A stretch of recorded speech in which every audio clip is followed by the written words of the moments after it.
yang akan kita bahas sekarang insyaallah dan beberapa hadis ke depan, nomor 223 tentang orang yang bangkrut pada hari kiamat. Dari Abu Hurairah radhiyallahu anhu bahwa Rasulullah sallallahu alaihi wasallam bersabda, "Atadruna manil muflis?" Qalu al-muflisu fina man la dirham lahu wala mata'. Faqal innal muflisa min ummati man ya'ti yawmal qiyamati bi salatin wa siyamin wa zakatin wa ya'ti wa qad shatama hadha wa kadhafa hadha wa akala mala hadha wa safaka dama hadha wa daraba hadha fayu'ta hadha min hasanatihi wa hadha min hasanatihi fa in funiyat hasanatuhu qabla an yuqda ma alayhi ukhidha min khatayahum faturihat alaihi thumma turiha finnar. Hadits ini riwayat Imam Muslim. Terjemahannya, Nabi SAW bersabda kepada para sahabat dan terus dinukil oleh umatnya, termasuk kita pelajari pada pagi ini. Setelah 1400 tahun sekian Nabi SAW meninggal dunia. Beliau mengatakan, tahukah kalian, semua umatnya yang membaca hadits ini diajak ngomong, termasuk kita, siapa orang yang bangkrut itu? Mereka menjawab, orang yang bangkrut menurut kami adalah orang yang tidak memiliki dirham maupun harta benda. Maka beliau bersabda sallallahu alaihi wasallam, sungguhnya orang yang bangkrut dari umatku adalah orang yang datang pada hari kiamat dengan membawa pahala solat, pahala puasa dan zakat. Tapi dia datang dalam keadaan telah mencaci orang ini, telah menuduh orang ini, telah memakan harta ini, telah menumpahkan darah orang ini, dan telah memukul orang ini. Maka orang ini diberi sebagian dari kebaikannya dan yang ini juga diberikan dari kebaikannya. Apabila kebaikannya telah habis sebelum kewajibannya terbayarkan, maka diambillah dosa-dosa mereka lalu dipikulkan kepadanya. Kemudian dia dilemparkan ke dalam neraka. Hadis ini sudah sering kita dengar tentunya, tidak asing lagi, baik di pengajian kita ataupun juga di pengajian para ustadz-ustadz yang lain. Saya yakin ini hadis yang sangat populer.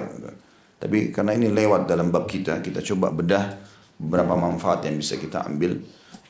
Yang pertama adalah pertanyaan yang Nabi SAW sampaikan, tahukah kalian siapa orang yang bangkrut itu? Ya, tentu sebagian ulama mengatakan ini adalah metode jadzbul intibah, menarik perhatian audiens. Jadi seringkali atau dalam beberapa keadaan Nabi kita Muhammad SAW itu sering melemparkan pertanyaan untuk menarik perhatian. Jadi misalnya seperti kita tanyakan, siapakah yang makan hari ini? Atau siapakah yang sudah sholat hari ini? Pernah Nabi SAW bertanya selepas sholat subuh, maka beliau berkata, siapakah yang sholat malam semalam? Maka para sahabat diam. Abu Bakar mengatakan, saya Rasulullah. Lalu dikatakan, siapakah yang berpuasa hari ini? Maka Abu Bakar mengatakan, saya Rasulullah. Yang lain tidak ada yang jawab. Kemudian Abu Bakar Nabi SAW mengatakan, siapakah yang bersedekah hari ini? Maka kata Abu Bakar, aku ya Rasulullah, saya juga yang sedekah.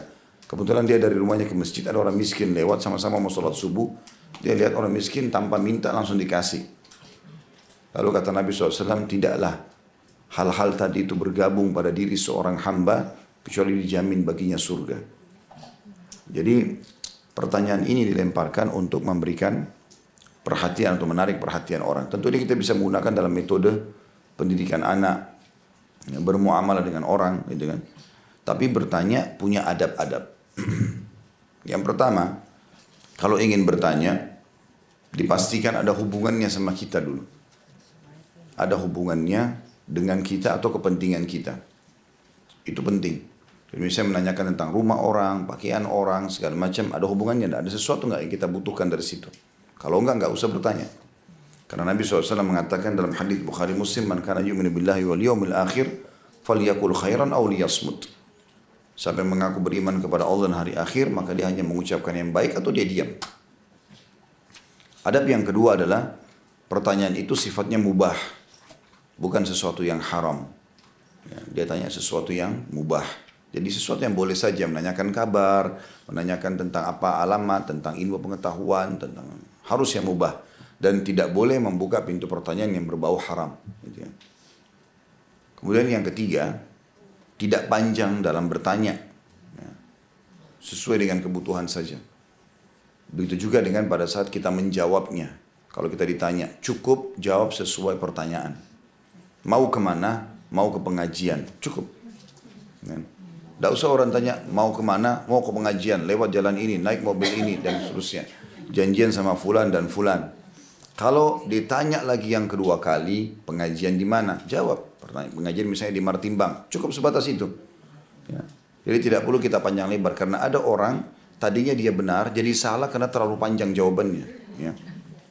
Jadi jawaban itu sesuai dengan pertanyaan saja. Begitu juga orang yang bertanya sesingkat mungkin. Yang dia butuhkan saja. Kalau tidak, diam. Ya. Dan ini yang dilakukan oleh Nabi SAW. Abu Bakar pun datang menanyakan kepada beliau. Pada saat tiba-tiba beliau siapkan pasukan. Sementara waktu itu tahun perdamaian. 10 tahun akad Nabi SAW dengan orang Quraisy nggak ada peperangan. Tapi Nabi SAW tiba-tiba siapkan baju perang. Dan Nabi bilang sama Aisyah, hai Aisyah jangan sampaikan kepada siapapun.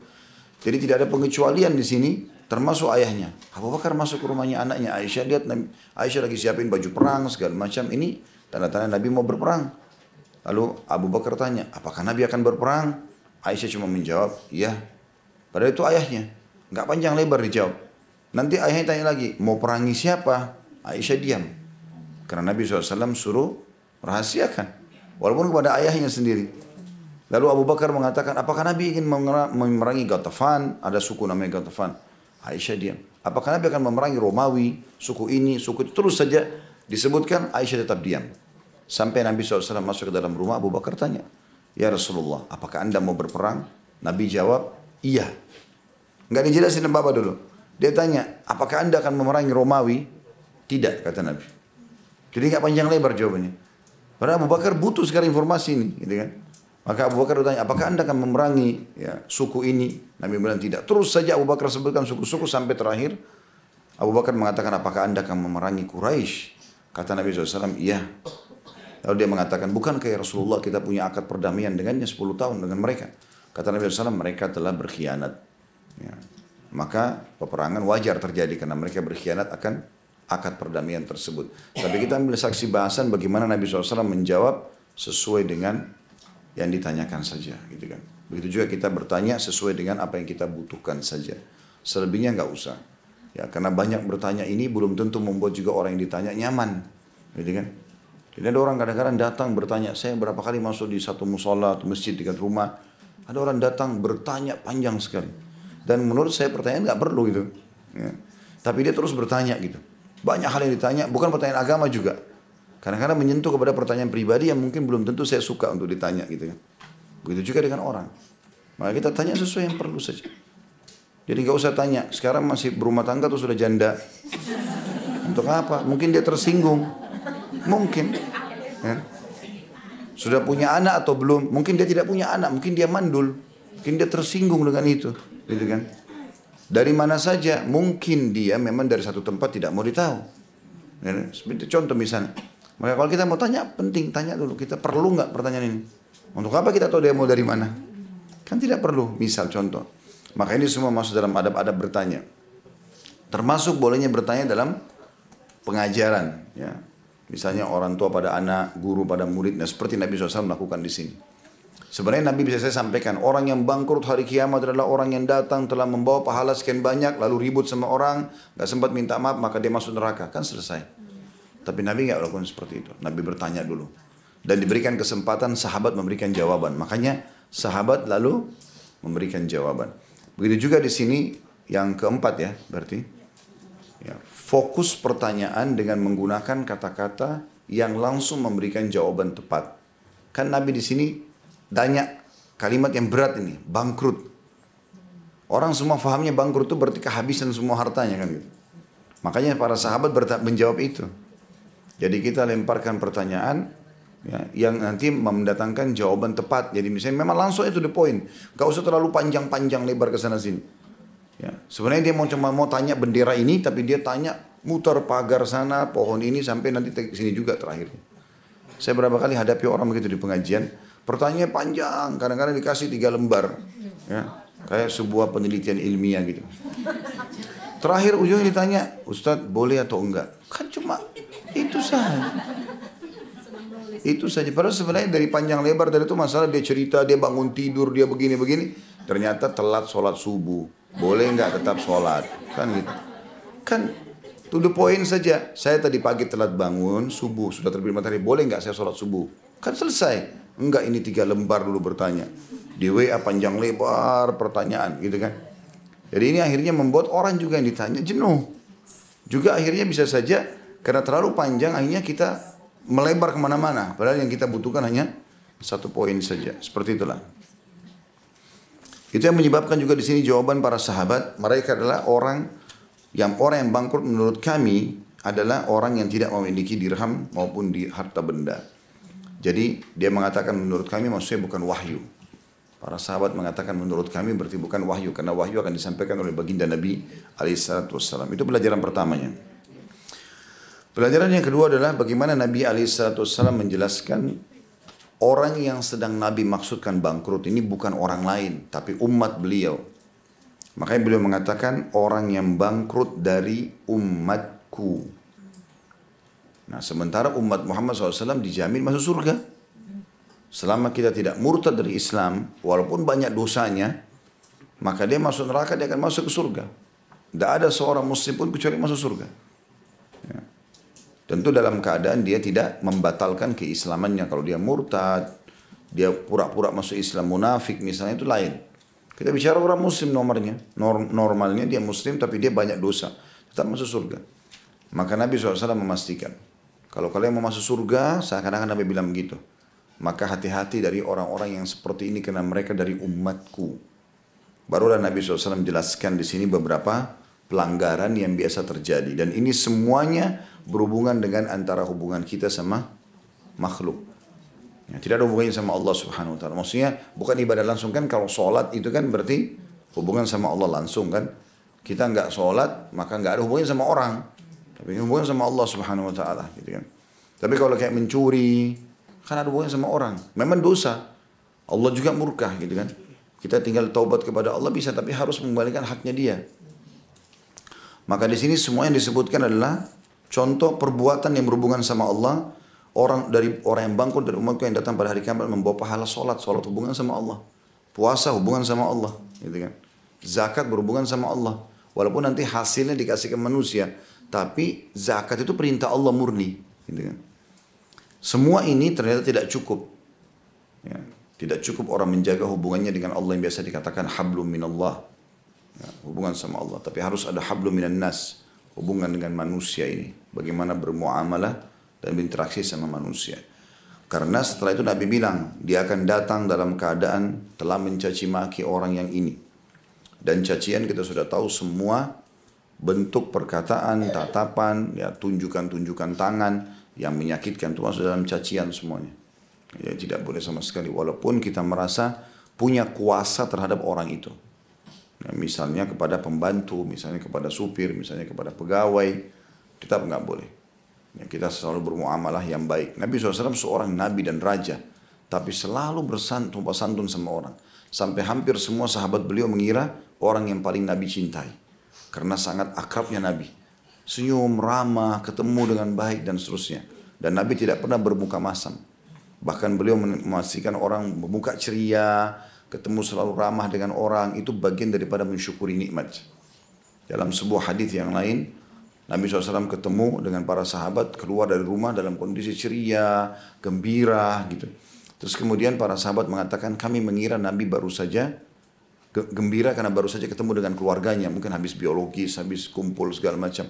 Tapi ternyata tidak seperti itu.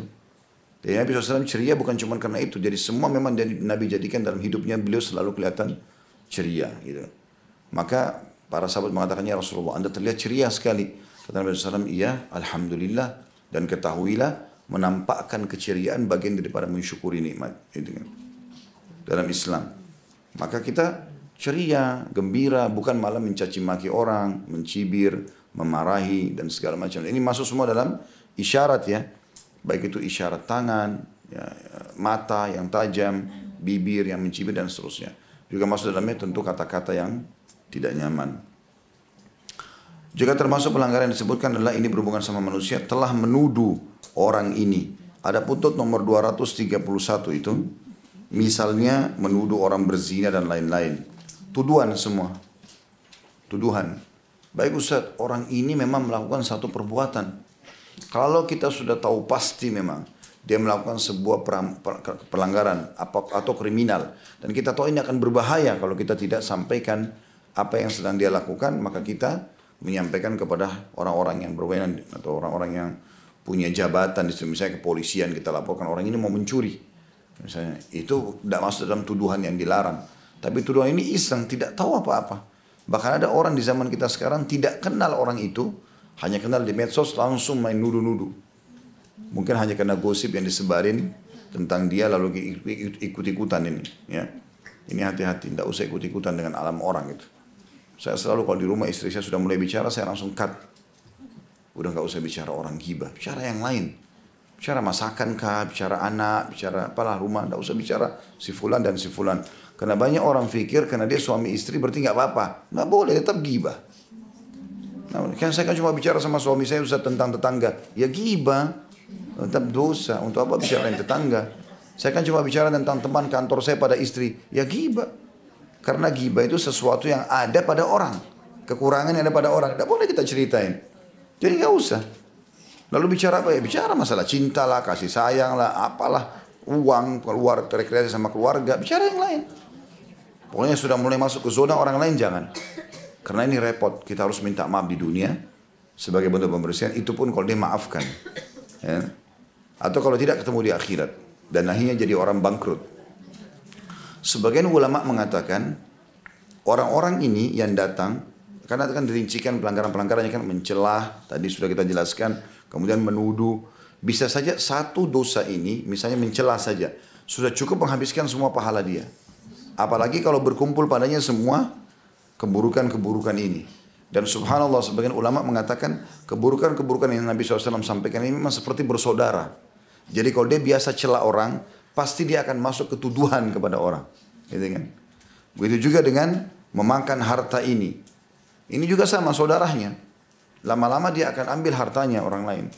Mengambil yang bukan haknya. Dan kebanyakan orang untuk berikan tuduhan palsu, orang banyak mencela karena dia merasa cemburu atau ingin memiliki apa yang dimiliki oleh orang tersebut. Ini juga sama, memakan harta. Dan ini hati-hati walaupun bukan punya kita. Termasuk menggunakan fasilitas yang bukan punya kita. Nggak boleh. Ini sudah pernah kita jelaskan masalah itu ya. Jadi harus hati-hati sekali. Fasilitas pun tidak boleh sembarangan kita pakai. Umar bin Khattab pernah sakit keras di akhir hidup beliau. Dan setelah dicek sama tabib, kata tabib tidak ada obat anda kecuali madu. Ada madu tertentu yang sangat bagus kualitas sedang ada di Baitul Mal. Di rumahnya tempat penyimpanan harta kaum muslimin. Maka pakailah wahai Amir Mu'minin kata orang-orang. Anda kan raja. Itu Baitul Mal, di bawah kekuasaan dia. Kata dia tidak demi Allah. Kecuali kalau kalian semua umat Muhammad mengizinkan saya. Karena tidak maunya gitu. Takutnya luar biasa. Pernah Baitul Mal penuh dengan harta. Umar ini kalau sudah penuh harta tidak pernah tunda. Langsung suruh penjaganya bagi-bagiin semuanya. Langsung bagiin, muslimin punya hak. Dia tidak mau meninggal, Baitul Mal ada tertinggal harta. Kalau numpuk lagi sedang dikumpul, dibagi lagi, begitu terus. Ada satu orang Umar tunjuk namanya Mu'aikib. Mu'aikib ini orang yang dipercaya di zaman Umar gitu. Dia sudah bagi-bagiin apa yang Umar perintahkan, sudah selesai dibagi semuanya. Rupanya masih ada satu koin dirham kecil. Satu koin dirham kecil. Jadi mungkin nilainya kalau kita 1.000 rupiah lah. Tersisa begitu koin kecil. Maka Mu'aikib ini lagi sapu-sapu ada. Lewat anaknya Umar yang masih kecil.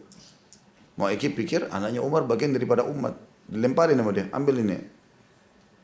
Tak lama kemudian belum selesai nyapu. Umar panggil. Datang ke rumah Umar. Lalu dia bilang, Mu'aikib bilang, saya lihat koin itu ada di tangannya Umar. Lalu Umar mengatakan, hai Mu'aikib, apa kau punya masalah dengan saya? Kenapa kau benci saya ini? Kata Mu'aikib, ada apa wahai Amir Mu'minin? Saya enggak pernah benci anda. Kata dia, kenapa kau berikan koin ini kepada anakku? Apa kau mau seluruh umat Muhammad menuntutku hari kiamat? Enggak ada hubungannya sama anakku ini. Punya umat gitu loh. Dia saking tidak maunya pakai dia dan keluarganya. Kan begitu luar biasanya beliau menjaga itu. Ini masalah-masalah yang kecil gitu kan. Itu juga pernah beliau bagi-bagi minyak. Datang minyak zaitun dari negeri Syam. Banyak berkendi-kendi. Ratusan kendi, ribuan kendi. Dikirim dari negeri Syam. Kemudian beliau lihat ini punyanya umat. Dibagi oleh Umar. Umar sendiri di jalanan bagi. Suruh bawa wadah. Diambil dengan wadah ukuran takaran sendokan besar dikasih semua.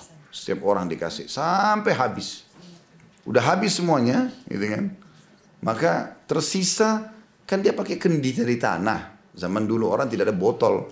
Orang pakai kendi dari tanah liat. Sehingga minyak pasti ada bekasnya kan. Rupanya setiap kali habis, Umar taruh di sebelahnya kendi itu.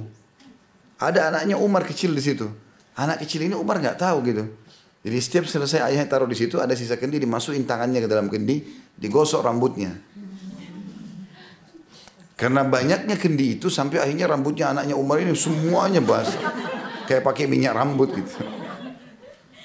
Selesai semua Umar bagi, Umar balik ke anaknya. Umar bilang, kenapa kok bisa jadi tampan begini? Gitu kan. Kata Umar. Dia bilang, wahai ayah, saya ambil sisa-sisa minyak di kepala saya. Kata dia, wahai anakku, apa kau mau dituntut oleh Allah pada hari kiamat? Ini punyanya umat. Panggil orang, suruh bawa gunting, digundul anaknya. Rambutnya semua dibuang. Supaya nggak ada syubhat. Begitu. Pernah juga datang satu kali di zaman Umar itu, ada kayak batu. Di negeri Syam dulu orang kalau kita kan sekarang bedak sudah dikelola dengan mesin ya. Kalau zaman dulu orang masih belum pakai tumbuk manual. Atau kalau enggak, mereka masih dalam bentuk bongkahan-bongkahan besar gitu, itu dijual. Dan juga banyak itu datang ke Madinah, dikasih. Jadi saya setiap ada hasil dari satu wilayah kekuasaan umat Islam, dikirim ke Umar. Umar bagi-bagi ke masyarakat di Madinah. Karena mereka di wilayah itu sudah dapat gitu kan.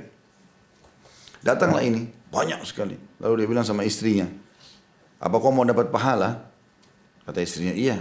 Baik, coba kau bantu saya tumbukin ini. Lalu kita bagikan kepada umat. Udah, Umar tinggalin, punya aktivitas lain. Istrinya tumbuk-tumbukin. Begitu datang sudah jadi semua, sudah ditumbukin. Kata Umar, baik, sangat bagus yang kau lakukan. Ayo kita bagi, dibagilah suami istri.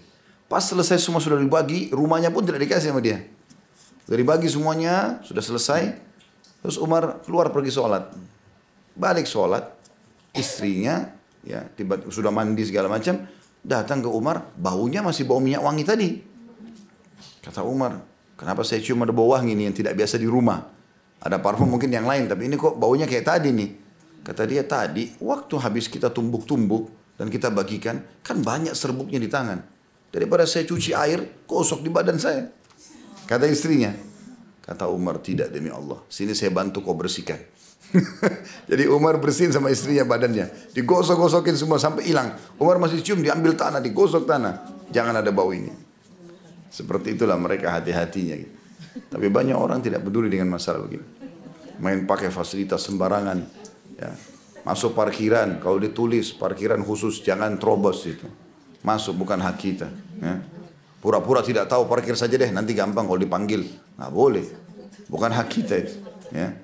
Duduk di pesawat, kursinya ada colokan listrik. Yang di sebelah sudah bayar loh kursinya. Jangan pakai colokannya orang sebelah. Kecuali dengan izinnya. Karena dia sudah bayar kursi itu dengan fasilitasnya. Dan seterusnya. Terlalu banyak contoh berhubungan dengan masalah ini. Maka harus hati-hati. Dan ini yang ketiga, memakan harta. Yang keempat, telah menumpahkan darah orang ini. Ada footnote nomor 232 di bawah. Misal membunuh. Ya. Tentu ini menumpahkan darah haram dalam Islam, tidak boleh ya. Makanya saya pernah bilang kalau diajak bertengkar jangan bertengkar. Biarin aja dia ribut sama dirinya sendiri. Dia ribut sama tembok, ribut sama pohon. Jangan layani. Kamu pengecut, kamu begini. Ya sudah, gak apa-apa. Gak ada ruginya kok. Subhanallah, orang yang suka ajak bertengkar itu, Bapak Ibu sekalian, kalau kita nggak layani, dia akan cari mangsa lain. Dia akan berhenti dari kita. Dan biarin aja nanti dia sama orang lain. Tapi tidak usah kita. Allah memuji hamba-hambanya yang meninggalkan orang-orang yang suka bertengkar ini. Dalam Al-Quran, A'udzubillahi minasyaitonirrajim, wa idha khatabahumul jahiluna qalu salama. Kalau mereka diajak berbicara, bertengkar sama orang-orang bodoh, mereka mengatakan salama. Ya udah terserah kamu deh. Gitu. Kita tinggalin aja. Jadi diamnya kita dari sesuatu celaan, ghibah, gunjing, fitnah itu bukan karena kita bodoh ya. Atau bukan karena kita malah tidak berani, pengecut, tidak. Justru di situ kedewasaan kita. Makanya Nabi SAW mengatakan, Esa sur'atu bil ghadab. Bukan kecerdasan itu, kedewasaan, keperkasaan diri dari emosionalnya orang. Marah-marah, balas kejahatan orang. Walakin sur'atu man malaka nafsu indal ghadab. Tapi kedewasaan itu, kecerdasan itu dinilai dari orang yang bisa mengontrol dirinya pada saat emosi. Justru di situ kita dinilai orang yang luar biasa gitu. Jadi diamnya kita jangan anggap, oh nanti orang pikir saya pengecut, nanti dikira betul itu terjadi. Enggak, Allah punya cara kok.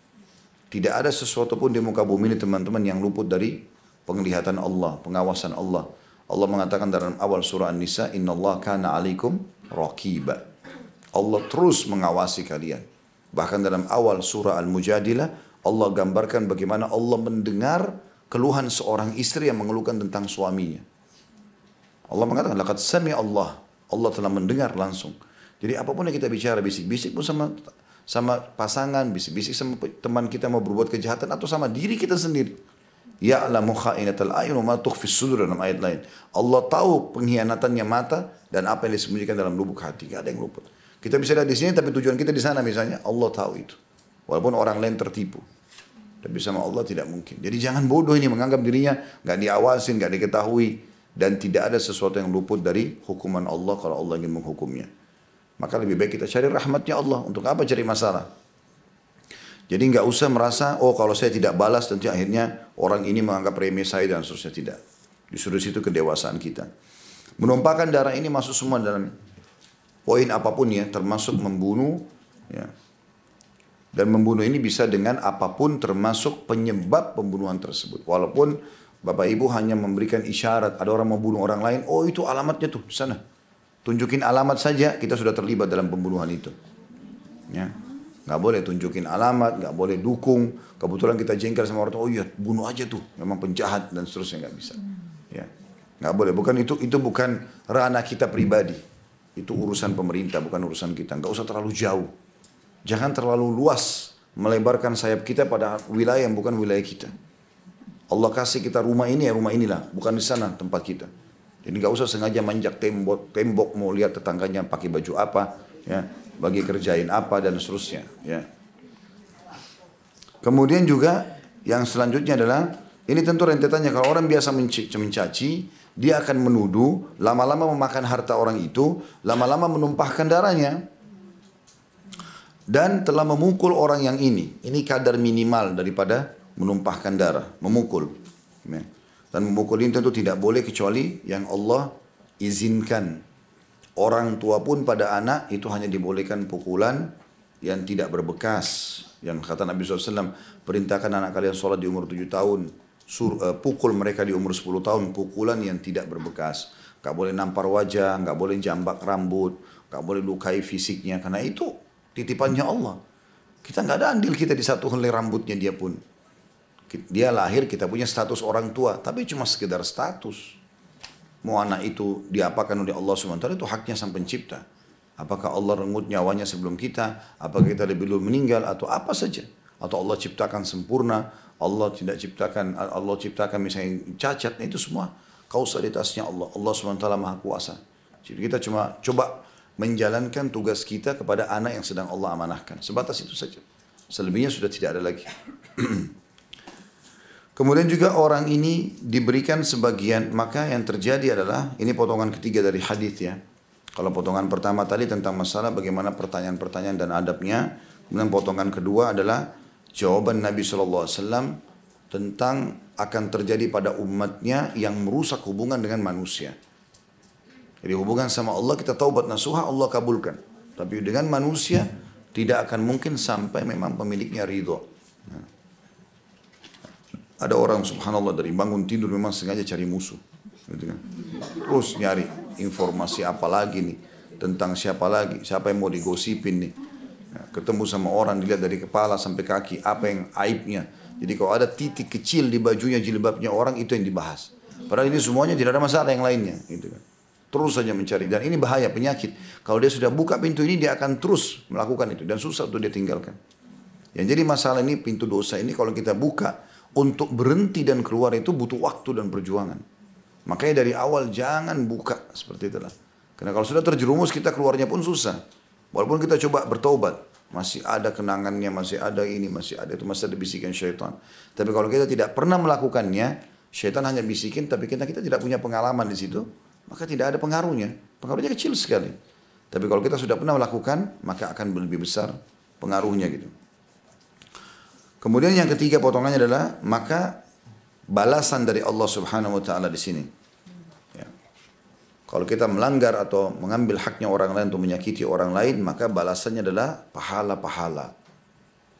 Sebagaimana Nabi SAW mengatakan, maka orang ini diberikan sebagian dari kebaikannya dan yang ini diberikan dari kebaikannya. Terus saja. Semua orang yang nuntut ini dikasih. Lalu Nabi SAW memberikan gambaran. Dan apabila kebaikannya telah habis, pahala sholatnya, kan tadi disebutkan sholat, ya, puasa, zakat. Ya, kata ulama, sebagian ulama hadis ini Nabi SAW sebutkan adalah amal-amal yang paling besar pahalanya. Kalau ini aja nanti bisa habis, maka apalagi kalau cuma senyum, apalagi kalau cuma sedekah, gitu kan. Kalau sholat, zakat saja dengan puasa bisa habis. Dengan cacian orang, cacian kepada orang, dengan memukul dan seterusnya, maka bagaimana dengan ibadah-ibadah yang lainnya? Maka kalau kebaikannya telah habis sebelum kewajibannya terbayarkan, maka diambillah dosa-dosa orang-orang atau mereka lalu dipikulkan kepadanya. Jadi maksudnya orang yang berzina ini orang yang nanggung, gitu kan? Orang yang berbohong dia yang nanggung, orang riba dia yang nanggung. Ini berbahaya sekali. Dari mana kita tahu teman-teman sekalian, dengan satu kali menggibah orang ternyata sudah cukup seluruh pahala sholat kita dihabiskan. Atau kalau misal, ya mungkin 30 tahun, 50 tahun kita sholat habis. Atau mungkin setelah dibagi ke orang-orang masih ada lagi yang datang yang menuntut ternyata punya kesalahan yang sama. Misalnya orang ini dipakai bayar semua sholat kita. Lalu masih ada datang menuntut. Kemudian sudah tidak ada lagi yang bisa dibayar. Habis semuanya, tidak impas kita. Maka yang terjadi adalah dosa-dosa mereka diberikan kepada kita. Bagaimana kalau makin banyak orang yang minta? Makanya Nabi SAW mengatakan, karena kejadian tersebut, maka dilemparlah dia ke dalam api neraka. Riwayat yang lain, dilempar ke dalam api neraka lebih jauh dari jarak timur dan barat. Artinya sangat dalam tempat siksaannya, karena terlalu banyak dosa orang yang dia harus tanggung. Ya, ini bahaya sekali. Makanya teman-teman, ahli maksiat pun tidak boleh kita celah. Ada orang berzina, ada orang apalah, banyak dosanya. Kita tahu. Tidak boleh kita celah dia. Kalau kita mau berhubungan sama dia, ya sudah kita luruskan, nasihati. Sebatas itu. Tapi kita celah, nggak boleh. Ya, misal contoh saja, saya pernah kasih contoh kalau masih ingat. Kalau misalnya kita masuk ke sebuah tempat, masjid misalnya, sendal kita hilang. Gitu kan? Sendal kita dicuri oleh orang. Apa yang kita lakukan? Ya kita boleh ya mencarinya, atau kita mendoakan dia keburukan. Misalnya kita mengatakan, ya Allah hukum dia. Misal, bisa saja itu. Atau kita minta dikembalikan gitu kan. Tapi kita tidak boleh mencaci si pencuri. Cacian kita ini dosa sendiri buat kita. Jadi nanti pencuri akan dihukum karena curi sendalnya, kita dihukum karena caciannya. Seperti itu. Jadi nggak boleh. Makanya tidak boleh balas keburukan dengan keburukan. Seperti itulah Islam mengajarkan kepada kita. Dan subhanallah, orang kalau betul-betul mengikuti syariat Allah Subhanahu wa taala ini akan menjadi orang yang sempurna. Karena dia baik sekali. Selalu kejar kebaikan buat dirinya, dia tidak mau campuri wilayah orang lain. Itu penting, gitu kan. Makanya Nabi SAW mengatakan, da' ma yaribuka illa ma la yaribuk. Tinggalkan sesuatu yang tidak bermanfaat bagimu kepada sesuatu yang bermanfaat bagimu. Dalam hadis yang lain Nabi juga nasihati Ibnu Abbas radhiyallahu anhu, ihris ala ma yanfa'uk. Selalu jaga apa yang bermanfaat bagimu. Tidak bermanfaat jangan. Baik itu perhubungan, baik itu ucapan, baik itu tatapan atau apa sajalah. Tidak bermanfaat atau datangkan dosa jangan dilakukan. Seperti itu.